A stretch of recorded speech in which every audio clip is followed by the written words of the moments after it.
করার চেষ্টা করবি না, আগে আগে যা যা যা বলছি, যা যা যা।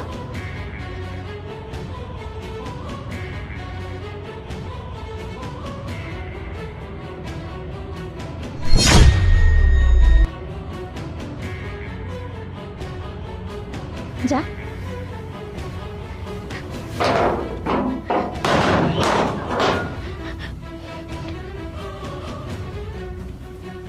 হ্যালো ম্যাডাম, শুনুন না, আমার বাসায় না একটা অপরিচিত ছেলে ঢুকে পড়ছে আর চুরি করতেছিল। আপনি এক কাজ করুন, তাড়াতাড়ি আমার বাসায় চলে আসুন। আচ্ছা স্যার, ঠিক আছে ম্যাডাম।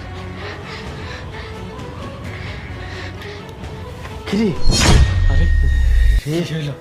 কি হবে মানে? তুই কি ধরা পড়ে গেছিস নাকি? ধরা মানে কি বলতেছিস? মেশিং পিঠে ঠেকিয়ে না যেমনি করে ওই দরজার ভিতর দিয়ে এখানে নিয়ে আসছে। এসে যে দরজার নক করে দিয়েছে বাইরে থেকে। এখন কি করবো? আরে এখন কি করবো আমিও তো বুঝতেছি না। তুই কি করলি? তুই তো কিছুই করতে পারলি না, তুই এত তাড়াতাড়ি ধরা পড়ে গেছিস। আরে আমি তো বুঝতে পারি নাই, আমি তো ওখানে চুরি করতে লাগছিলাম।